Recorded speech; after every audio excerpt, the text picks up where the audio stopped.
ok? E daí, gravando. Então, agora eu vou espelhar a, a tela inteira aqui. E daí, se alguém tiver com dificuldade, manda mensaginha no WhatsApp aqui, tá bom? Então, vou colocar agora aqui o...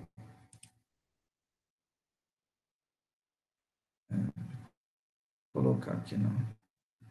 Pronto.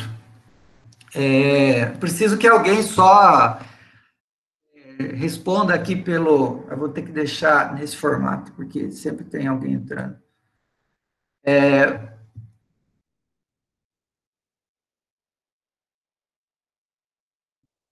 E agora resolveram vir. Então, tá.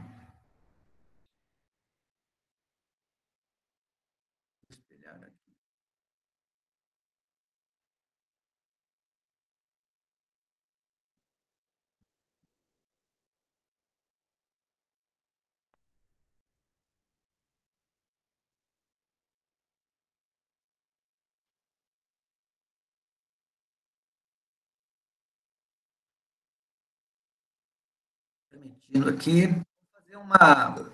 Essa aula vai durar em torno de 30 minutos, tá? Para não ficar um conteúdo muito grande na hora de enviar para o YouTube. Então, vou fazer aqui 30 minutos de aula. A gente começa a entrar agora nas principais doenças causadas por bactérias, tá? Principais doenças causadas por esses micro-organismos, tá certo? Então, e alguém está com o meu som ligado aí. Bom, acho que já dá para começar. Tá. Então, visualizando a tela inteira, né? Estão vendo uns coquinhos aqui? Como eu não vejo vocês mais, preciso que sempre alguém habilite o microfone e responda para mim, só para saber se está tudo ok. Beleza?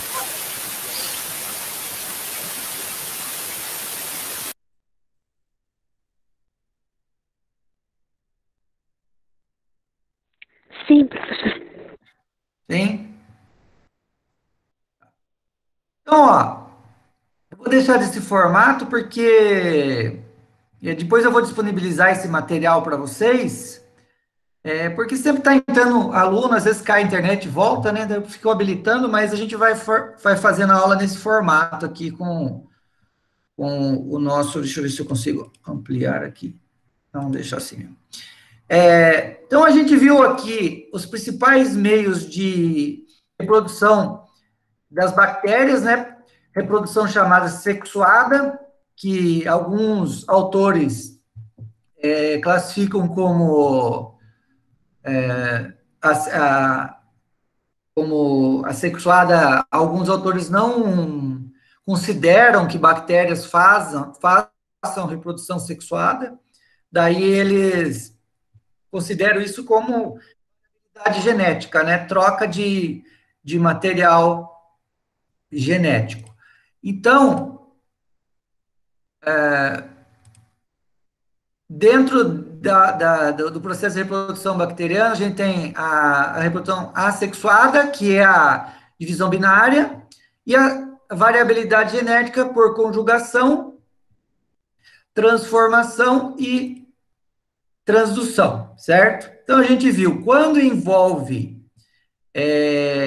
um vírus que vai carregar o material de uma bactéria para outra, a gente chama isso de transdução. Quando a bactéria absorve material genético de bactéria do meio, bactéria morta, uma bactéria viva vai lá, absorve esse material genético, a gente chama isso de transformação. E se ocorre a transmissão de plasmídios aqui, através de um pile sexual, a gente chama isso de conjugação. Então, a gente viu das bactérias dentro da coloração de Gram, que bactérias que se coram assim de roxo, a gente chama de bactérias gram positivas. No caso aqui, como o arranjo bacteriano está no formato de, estão agrupadas em formato de cacho de uva, a gente chama isso, e são cocos gram-positivos agrupados, estafilococos, né? A gente vai se referir dessa forma. Aqui a gente vê bacilos, né, gram-positivos, vamos colocar aumentar aqui, bacilos gram-positivos. Aqui também, ó, cocos gram-positivos agrupados em formato de cacho de uva, os famosos estafilococos. Aqui também, bacilos gram-positivos, aqui a mesma coisa, cocos gram-positivos agrupados em formato de cacho de uva, os famosos estafilococos. Aqui a gente vê alguns diplococos gram-negativos, né? Que dentro das espécies bacterianas os mais de importância clínica são as neissérias, né, que causam tanto a gonorreia como a meningite, são causados por diplococos gram-negativos. Então, a gente vê aqui, ó, uma coloração de gram, essas estruturas aqui maiores são os leucócitos, né, são células de defesa, que estão tentando fagocitar esses diplococos aqui, às vezes na microscopia aqui é um aumento maior, né, em torno de 40 vezes aqui, então você não consegue visualizar bem como na imagem anterior.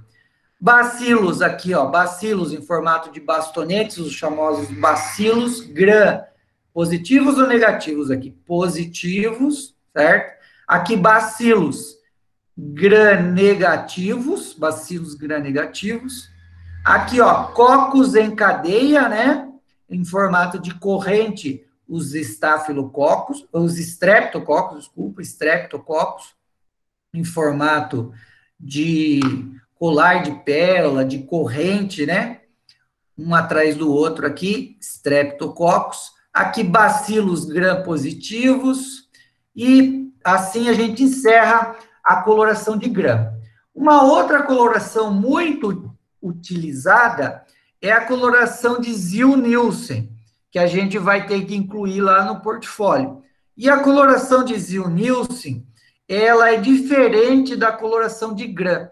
A coloração de gram, ela cora a parede celular, rica ou não de peptídeo glicano, né? Se a bactéria ter parede celular espessa de peptídeo glicano, ela é corada pela coloração de gram. O corante é retido e ela fica na coloração roxa. Se a bactéria tem uma camada fina de peptídeo glicano, ela não retém o corante azul lá, né? O cristal violeta, consequentemente,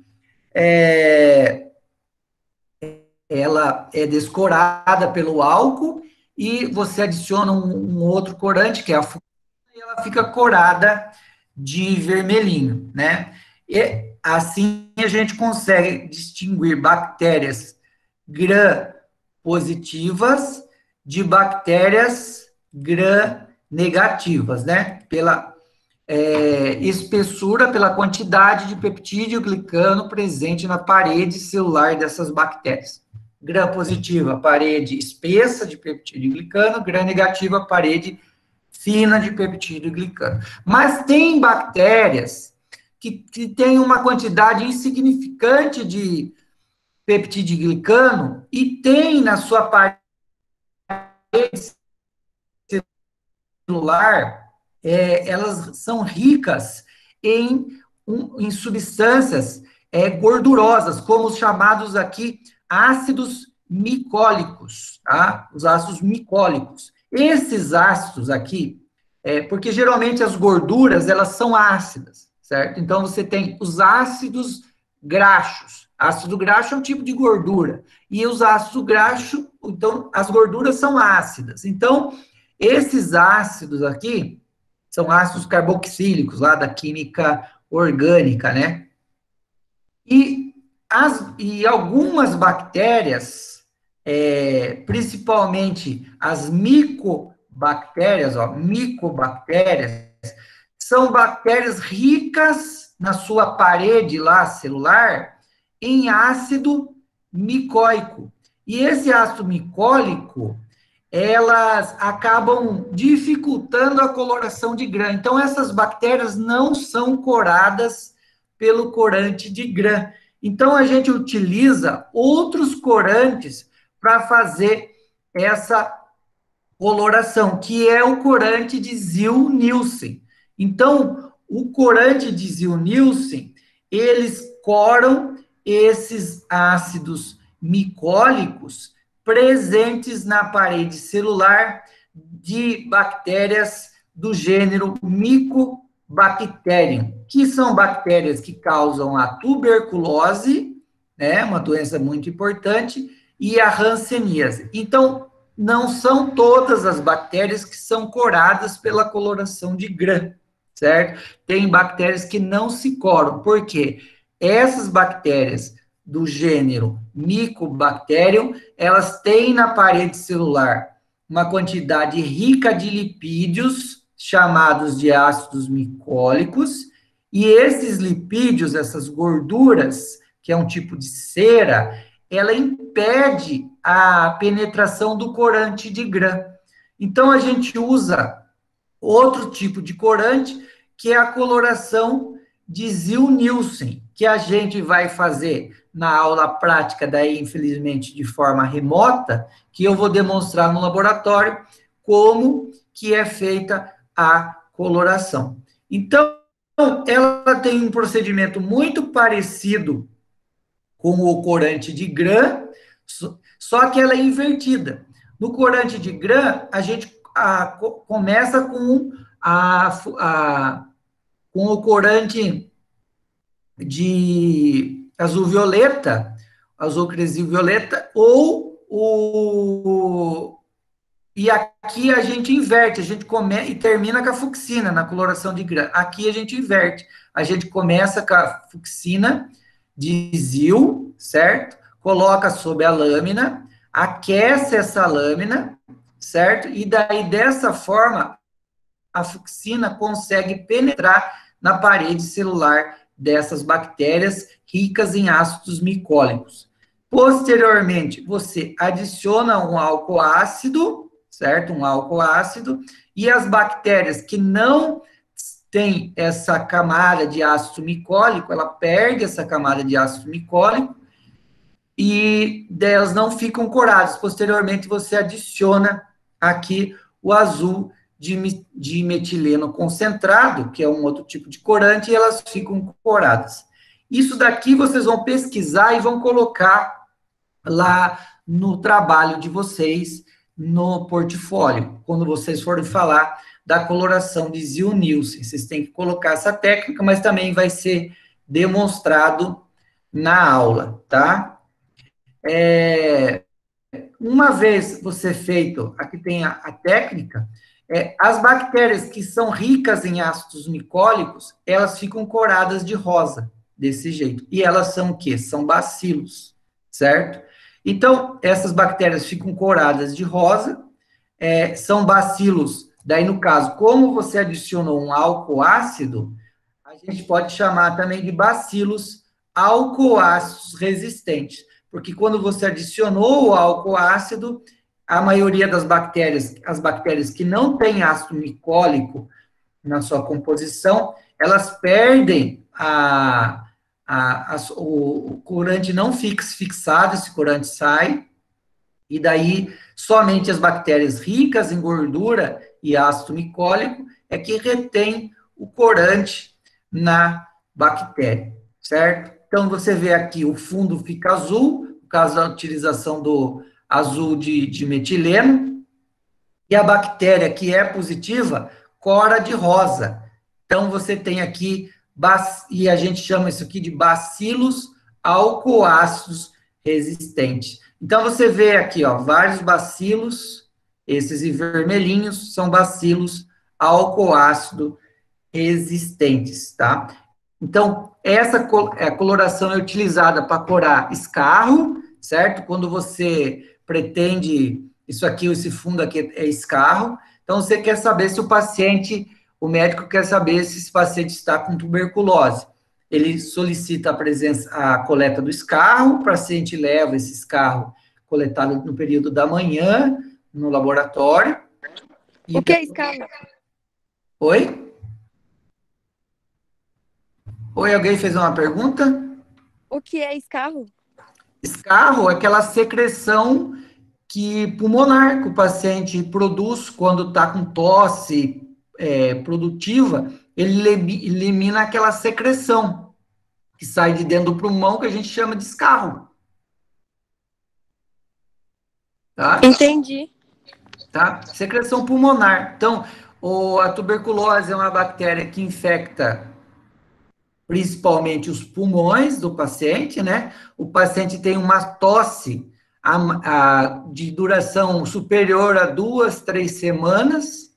Hoje em dia, provavelmente, as TB vão estar assim, sendo interpretadas como Covid, né? Se o paciente estiver tossindo, todo mundo vai achar que é coronavírus, mas, na verdade, pode ser tuberculose. Se essa tosse persistir há mais de 2, 3 semanas e o paciente tem emagrecimento, ele tem que coletar esse escarro, né? Coletar esse escarro, o paciente vai escarrar no pote, não pode vir saliva, certo? Não pode contaminar com saliva, tem que ser aquela secreção que o cara puxa lá de dentro, lá do pulmão, certo? E elimina todo aquele material, aquela secreção num potinho, certo? E daí a gente vai pegar esse material, certo? Vai pegar, vai fazer uma lâmina, certo? Com esse material, vai fazer uma lâmina, ó, aqui tem uma lâmina, e daí a gente vai cobrir essa lâmina com os corantes e fazer a coloração, né? Que é a parte prática depois, certo? Então, o paciente geralmente tem uma tosse produtiva, que a gente chama, né? Que ele produz muita secreção, né? Então, igual eu te falei, não pode ser saliva, né? Depois disso, a gente vai pegar esse escarro com a técnica própria, você vai tirar esse escarro e vai passar para essa lâmina e vai corar essa lâmina e observar se tem ou não a presença desses bacilos, tá? É uma doença que está se tornando cada vez mais comum, porque o tratamento é longo. O paciente tem que tomar 1 ano de antibióticos para eliminar totalmente essa bactéria lá do pulmão, né? E a transmissão se dá por gotículas de saliva, né? Uma pessoa com tuberculose, ao tossir perto de você, pode transmitir a bactéria, você inalar essa bactéria e parar lá no seu pulmão, e a bactéria vir a causar tuberculose. Então, dessa forma, a gente viu as duas colorações, né? Coloração de Gram, certo? Que a bactéria vai ficar nesse aspecto aqui, certo? São bactérias que a gente consegue diferenciar pela bactérias em Gram positivas e Gram negativas, certo? Aqui acho que ninguém tem dúvida.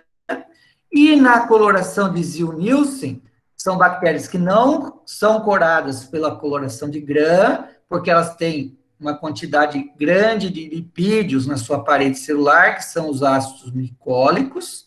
Esses lipídios impedem a penetração do corante de Gram, né? Então vocês têm esses lipídios aqui na parede, tem uma camadinha muito fina de peptídeo glicano embaixo, e toda essa estrutura, esses lipídios que compõem essas bactérias, impede que o corante de Gram penetre aqui e core os peptidoglicanos aqui.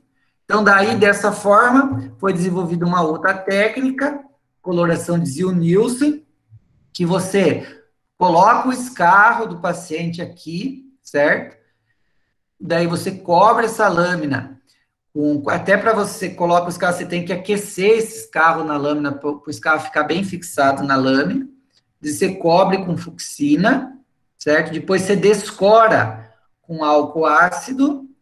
Então, essa coloração também é chamada quando dá positivo, de bacilos álcool-ácidos resistente, porque o bacilo ficou resistente à descoloração pelo álcool ácido. Depois você coloca o azul de metileno para ficar azul, dá um fundo azul e cora todas as outras bactérias que não são bacilos álcool-ácidos resistentes, tá?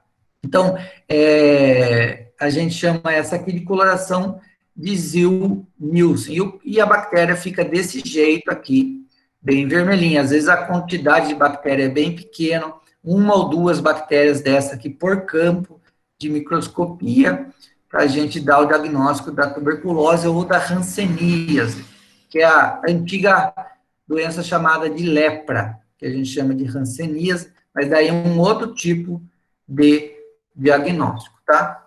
Então, alguma dúvida sobre esse assunto até aqui?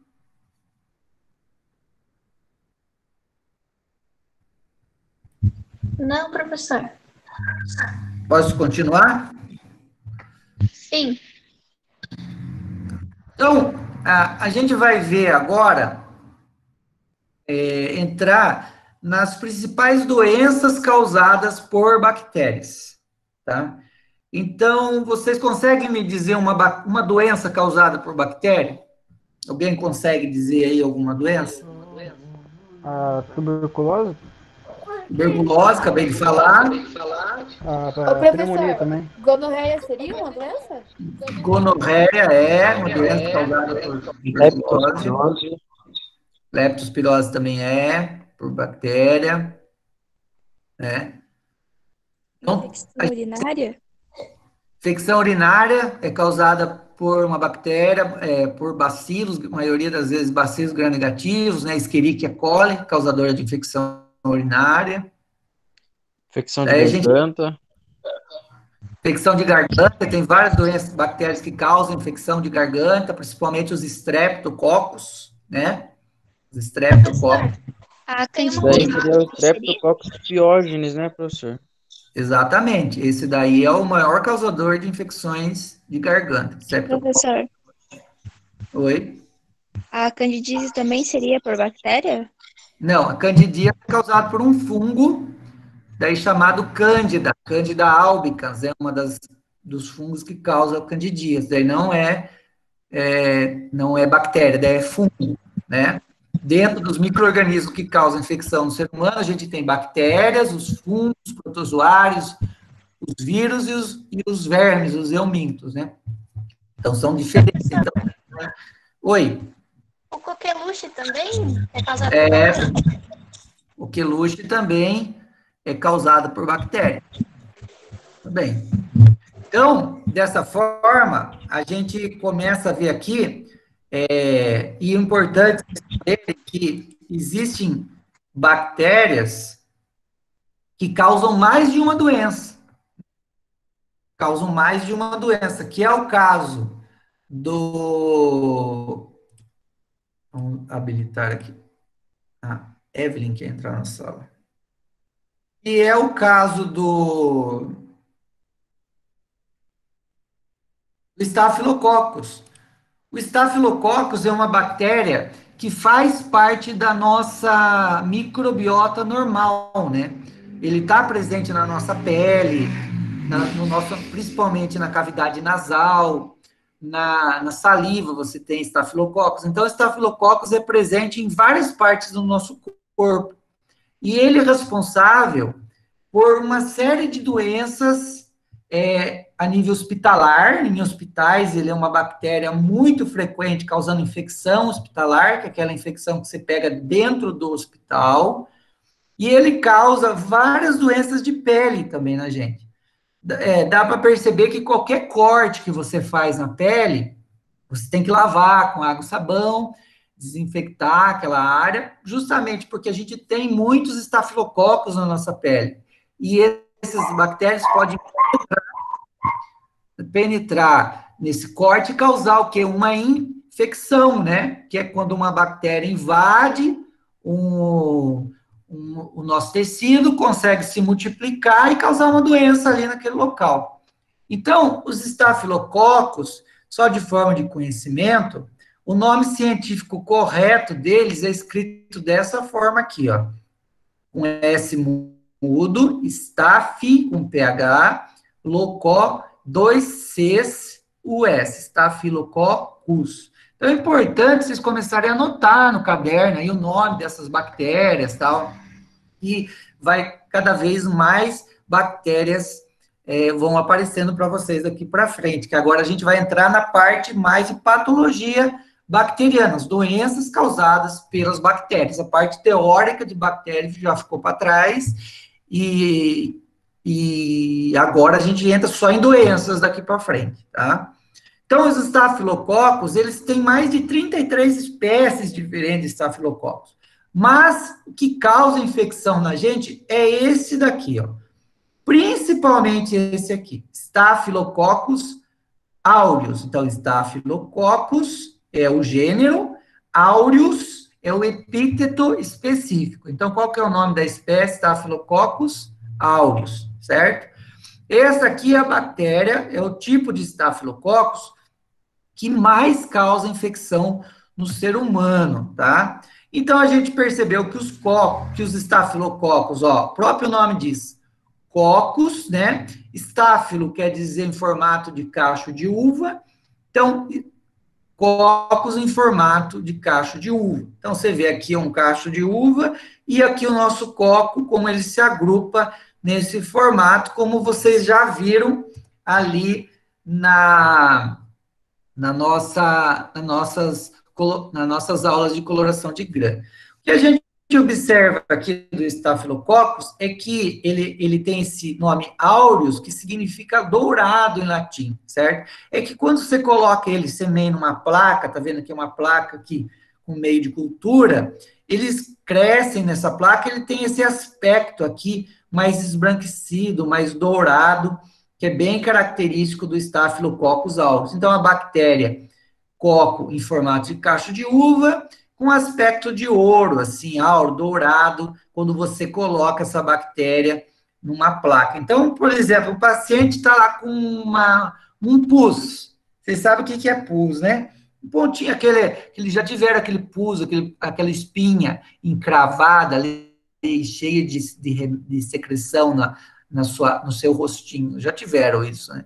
Então, aquele pontinho amarelo é pus, e geralmente são Staphylococcus aureus que estão ali. Então, tem esse aspecto meio dourado ali, né? Mas ali no pus é por causa da presença de leucócito, que dá aquele aspecto esbranquiçado. Mas o Staphylo tem uma coloração lá no meio de cultura bem parecido com essa cor, né?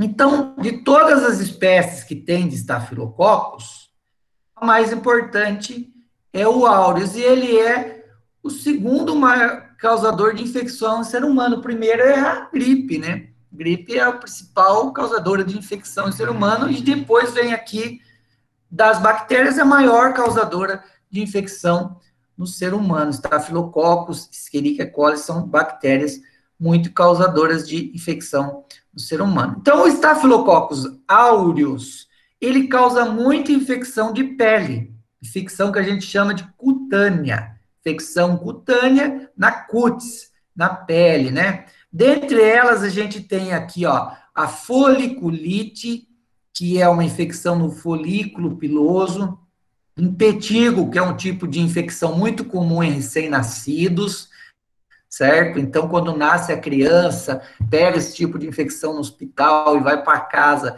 o seu queridinho fica todo cheio de secreção no rostinho, ninguém vai gostar, geralmente impetigo, vocês vão ver como que formam umas escamas, assim, na pele da criança. Furúnculos, já tiveram furúnculos? Furúnculos podem ser causados por Staphylococcus aureus, tá? Então, você vê uma infecção ali do folículo piloso. Então, você vê aqui que você tem a foliculite, aqui um exemplo de foliculite, que é bem característico aqui, ó, aquela espinha encravada lá, sei lá como chama isso, a gente chama de foliculite, né? Então, você vê que quando você não pode espremer, porque se você espremer, essas bactérias vão sair daqui e vão para outros locais aqui, vão infectar a pele, tá? Então, vamos ver aqui quem está. Não tem mais ninguém? Tem ninguém, tá. Então, um tipo de infecção causada por Staphylococcus é a foliculite, que é a inflamação do folículo piloso, né? Aquele pelo infeccionado, aquela espinha infeccionada. Tá vendo aqui, ó, foliculite estafilocócica, então, uma infecção do folículo, né? It, que geralmente significa inflamação, foliculite, inflamação do folículo, no caso, folículo piloso aqui, estafilocócica, causada pelo estafilococcus. Então, você tem esses pontos amarelados e branquiçados aqui na pele, causado por uma bactéria, certo? E aqui a gente vê, nesse caso aqui, um exemplo de impetigo, certo? Então, aqui é o impetigo, ele forma essas crostas na pele aqui, ó. Então, o impetigo, essas lesão vesicular, né, que é bolhosa, com aspecto de bolha, quando você queima, né, bem parecido com isso. Então, forma na pele, né, essas... Professor? Oi? A herpes Oi? é causada por um fungo ou por uma bactéria? Não. A herpes é causada por um vírus. O vírus da herpes zoster, que causa... desculpa, herpes simples. Então, você tem... Você tem vários vírus e a herpes é causada por... A herpes labial é causada pelos vírus chamado vírus herpes simples tipo 1, que causa a herpes labial. E a herpes tipo 2, que é a herpes vaginal, que dá também, vírus herpes simples tipo 2, causa a herpes vaginal. E a openiana também. E essa tipo 2. A tipo 1 é a que causa aquela herpes típica de quando a pessoa toma muito sol, daí forma aquelas bolhas na boca. Isso aí é causado por um vírus chamado herpes simples tipo 1, que é o que causa herpes labial, tá? Daí a gente vai ver quando for falar de vírus, tá bom? Entendi, professor. Tá. Continuando aqui, o impetigo, ela forma essas lesões ó, no rosto da criança, tá vendo? E dá em adulto também causado, ó, tá vendo essas lesões na pele da criança, lesão cutânea bem extensa, ó, aqui nas costas, muito, às vezes, pega em ambiente hospitalar, isso aqui, certo? Professor, Oi. é o mesmo de hemangioma que eles falam ou não? Não entendi. Esse impetigo, essa bactéria, é aquela... Como eu posso falar? Não sei se está certo. Hemangioma que eles falam? Não.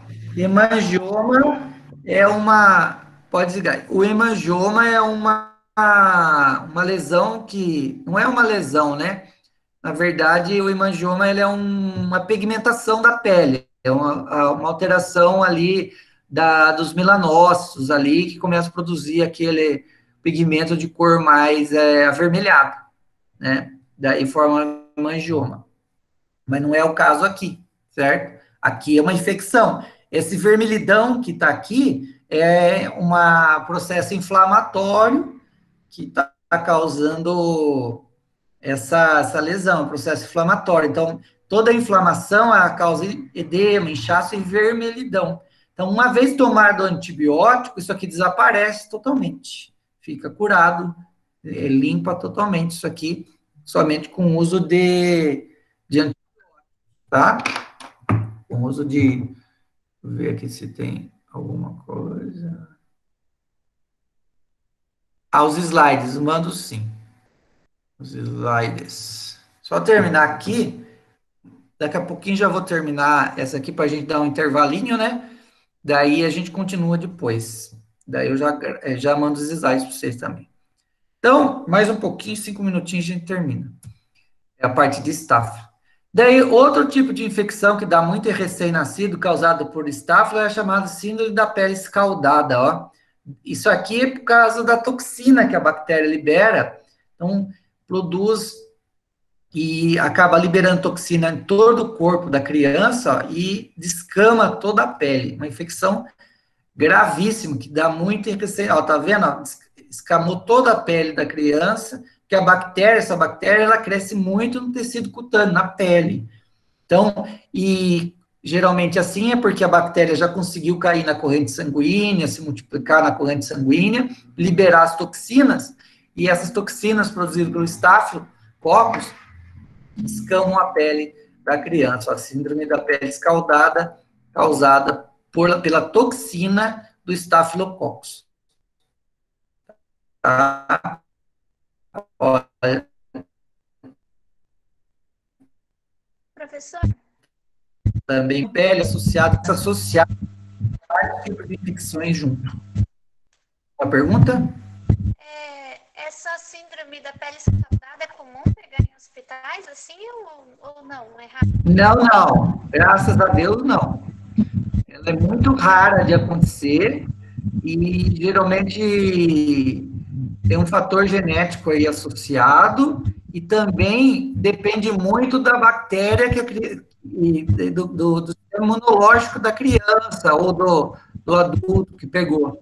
Que muitas vezes a bactéria, para chegar nesse ponto, ela tem que ter causado já uma infecção generalizada, ela já deve ter tecidos na corrente sanguínea, liberado as suas toxinas, já um estado bem avançado da doença, essas imagens aqui, e daí geralmente evolui para óbito, porque o tratamento é bem complicado, e a bactéria já está no estado muito avançado para chegar nesse ponto aqui, da pele escaldada, certo?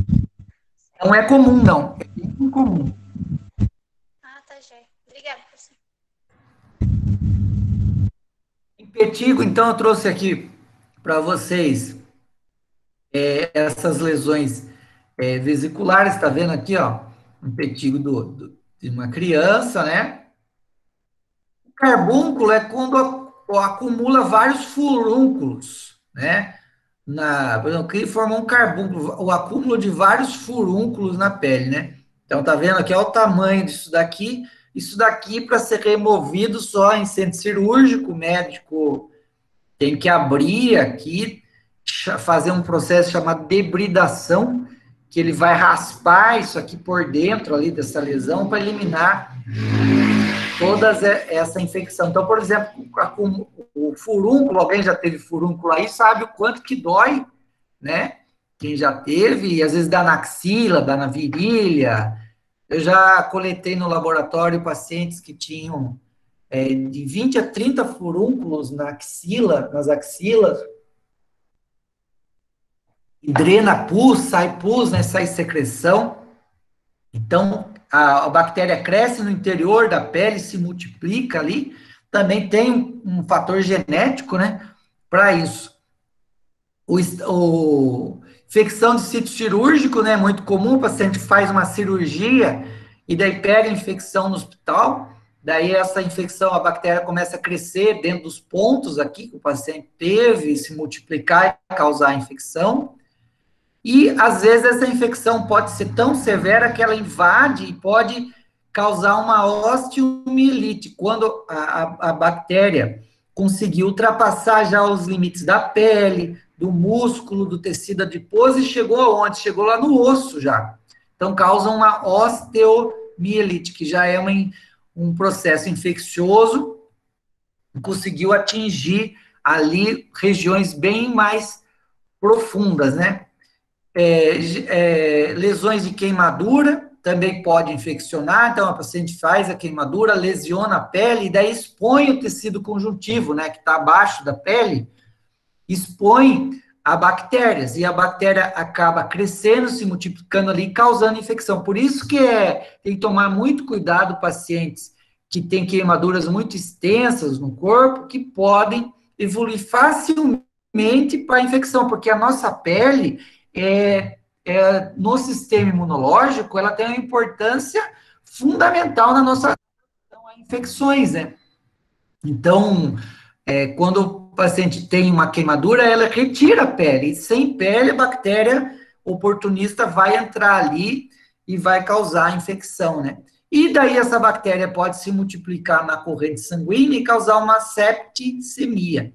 Então, septicemia significa contaminação da corrente sanguínea, né? Então, crescimento bacteriano na corrente sanguínea, e daí a bactéria se multiplica e causa uma infecção ali dentro, tá? Então, essas são as principais doenças causadas por estafilococos, tá?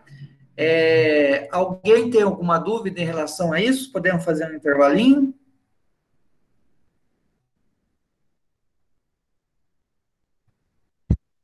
Não, nenhuma. Tudo certo. Então, vamos fazer um intervalinho, daí eu mando o material para vocês e a gente continua depois, tá bom?